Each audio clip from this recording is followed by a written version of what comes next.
Senhora Presidente, senhoras e senhores deputados, subo aqui a essa tribuna para debater no expediente final com algumas preocupações em mente que gostaria de compartilhar com aqueles todos que nos acompanham na tarde de hoje.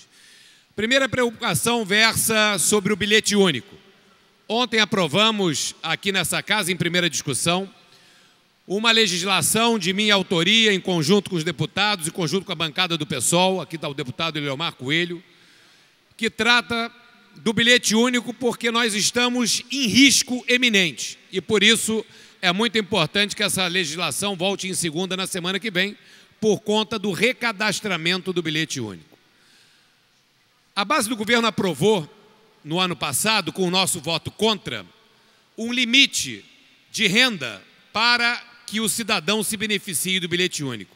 Um grande erro essa aprovação por conta da base do governo. Ora, se o bilhete único representa a democratização e utilização do transporte coletivo e o bilhete único foi criado com o objetivo de se tornar um grande programa social do Estado, equilibrando e dando condições iguais de oportunidade àqueles que moram mais longe daqueles que moram mais perto, você estabeleceu um limite de renda, e o limite de renda, senhores e senhoras deputados, de apenas R$3.000, está excluindo do bilhete único uma grande camada da população, principalmente dos moradores da região metropolitana, da Baixada Fluminense, de Niterói, de São Gonçalo, de Itaboraí. E a implementação dessa legislação pela Secretaria de Estado de Transporte se deu de maneira pior ainda, estabelecendo um prazo curtíssimo para que os usuários pudessem se cadastrar, para garantir e comprovar que tinham uma renda, declarar uma renda menor de R$3.000 e sem nenhuma divulgação. Fato é que o prazo se encerra essa semana e menos de 30% dos usuários se recadastraram. E a FETransport o que quer fazer? Quer cancelar os benefícios de todos aqueles que não se cadastraram. Por isso, nós aprovamos aqui em primeira e volta em segunda uma alteração dessa questão e prorrogando esse prazo para o recadastramento. É importante que a população esteja atenta de como as coisas estão sendo feitas nesse governo sem nenhum cuidado ou interesse em atender o objetivo do usuário e simplesmente se pensando na conveniência daqueles que comandam o transporte coletivo de passageiros, que são os empresários de ônibus. Por isso, eu gostaria de fazer esse alertamento, fiz um ofício ao secretário de Estado de Transporte, chamamos uma audiência pública para essa casa e também convocamos, enfim, propusemos esse projeto de lei que faz essa alteração, estendendo esse prazo. Uma outra notícia importante e digna de nota que eu gostaria de deixar aqui destacada é a aprovação também aqui por esse plenário da criação de 3 novas linhas de transporte aquaviário na Baía de Guanabara. A linha Praça 15 Caxias, a linha Praça 15 São Gonçalo e a linha Praça 15 Fundão Galeão, na Ilha do Governador. Essa criação formal dessas linhas por parte do Parlamento Fluminense deve orientar a Secretaria de Estado de Transporte, que ora prepara o edital de licitação para a nova concessão das linhas de barcas aqui no âmbito do Estado do Rio de Janeiro. Lembrando, e está aqui, chega o deputado Flávio Serafini, que acompanhou muito o tema das barcas, que na proposta que foi apresentada pela Secretaria nas audiências públicas, essas linhas não eram formalizadas e apenas havia o compromisso de se estudar uma dessas linhas apenas. Sequer o estudo das demais linhas e sequer o compromisso de se ter, enfim, a garantia da implementação das mesmas. Então, senhora Presidente, é importante que a gente faça esses alertamentos, porque estão se decidindo coisas sem se ater ao impacto gigantesco na vida de milhares de cidadãos da nossa região metropolitana. Um outro tema que eu quero tratar é o tema da violência. Nós aqui nesse plenário hoje aprovamos uma bela homenagem na instituição da Semana das pessoas que tiveram vítimas, que foram vítimas da violência do Estado.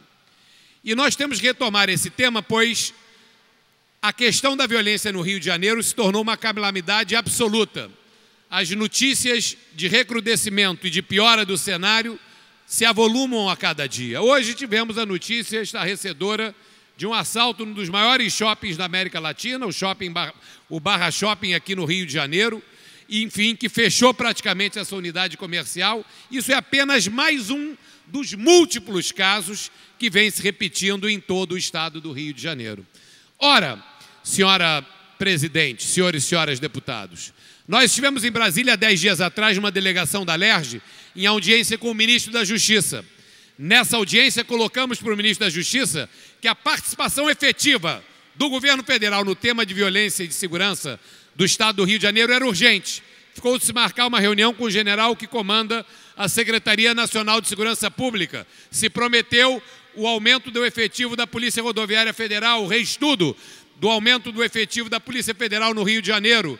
Ficou também se discutir, e até agora sem resposta, a possibilidade da Força Nacional abarcar um grande conjunto de policiais civis e militares do estado do Rio que tenham as suas folgas compradas pela Força Nacional para crescermos o contingente de policiais em cerca de 3.000 policiais. Até agora nada disso andou, porque o governo federal está paralisado, porque pesam sobre o presidente da República as mais graves acusações e porque ele perdeu qualquer capacidade de governar, e nós aqui sofremos um efeito colateral da paralisia de Brasília, e é importante que nós chamemos a atenção dessa questão. Se não houver uma intervenção federal séria na área de segurança do estado do Rio de Janeiro, nós estaremos fadados ao caos.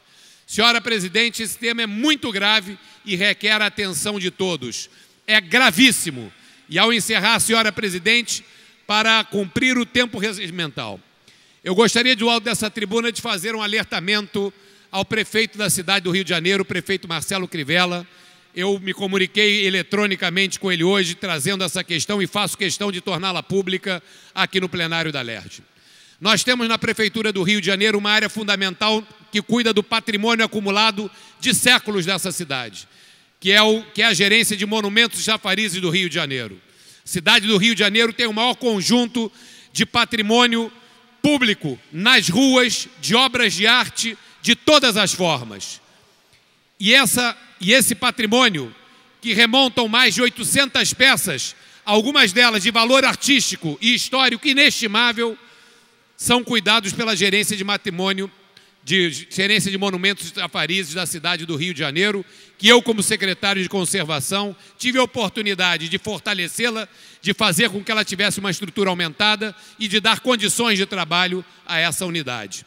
Essa gerência é comandada a 3 prefeitos do Rio de Janeiro pela profissional servidora Vera Dias, que conhece como ninguém o patrimônio da cidade do Rio de Janeiro e que cuida com total esmero e denodo desse patrimônio. Tivemos a notícia que essa servidora seria exonerada, servidora de carreira, para ser substituída por alguma indicação que eu não conheço qual é.